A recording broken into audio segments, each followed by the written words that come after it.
Guisa, vous êtes chroniqueur économique à la RTBF. À ce titre, vous rencontrez beaucoup d'entreprises au cours des semaines, des années, etc. Est-ce que vous avez vu ces dernières années une montée en puissance peut-être du phénomène du capital risque, ou en tout cas de la demande de capital risque de la part des entreprises? Alors je ne peux apporter que le regard du journaliste par rapport à ça. Ce n'est pas moi qui demande du capital. Je pense que c'est variable en fonction de conjoncture et de circonstances économiques. Ça c'est très clair. On a entendu dire, et je prends ce qui est récent avec la crise 2008-2009, qu'on ne trouvait plus d'argent, et d'un autre côté, des financiers, je parle surtout des banquiers ici, qui disaient il n'y a plus de projet. Donc je pense que c'est variable en fonction du temps.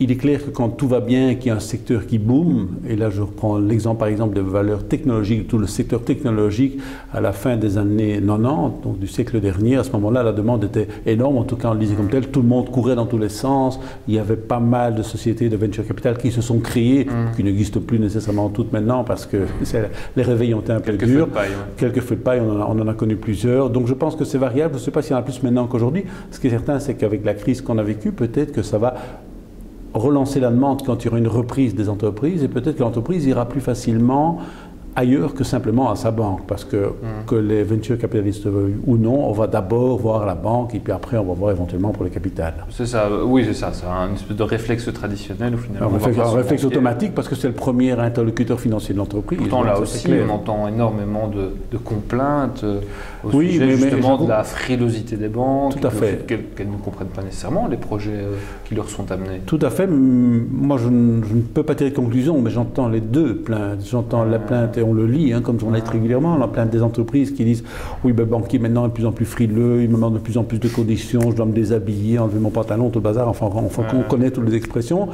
D'un autre côté, on entend les banques dire mais non, nous avons du capital, nous sommes prêts, nous sommes là. On a même vu une très grande banque faire une campagne de pub énorme en disant on a X milliards d'euros, oui, 1 milliard d'euros pour les entreprises.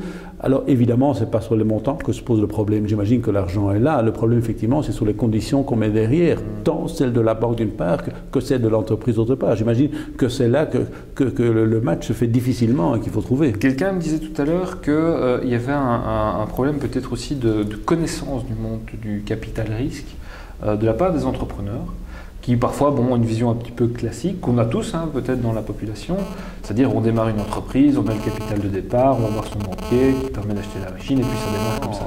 Peut-être qu'il y a une méconnaissance. Je crois qu'il est difficile aujourd'hui un chef d'entreprise, peut-être une jeune entreprise, enfin de dire que ça n'existe pas. Je crois qu'on en entend parler régulièrement.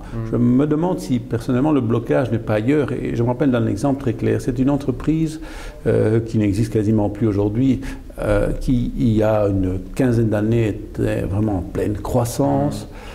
Et là, dans le chef du propriétaire de l'entreprise, qui était celui qui l'avait créé, il savait que ça existait ce genre d'intermédiaire, mais l'idée de faire le pas, d'aller demander du capital ailleurs, c'était une perte de souveraineté, de tout ce qu'on veut imaginer. D'humiliation. D'humiliation, sans doute. Il ne comprenait pas. En plus, lui avait du mal à trouver un héritier au sein de sa propre famille. Et donc, il a été jusqu'à la catastrophe de l'entreprise qui vivote maintenant, qui ne lui appartient plus.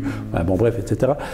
Il y a aussi cette crainte-là. Donc, méconnaissance, mais aussi une crainte, finalement. Est-ce qu'il ne va pas me bouffer, si je peux être très concret? Est-ce qu'il ne va pas prendre trop de place? Quelles sont les exigences et tout? Et donc, effectivement, alors je rebobine le film, c'est une méconnaissance aussi.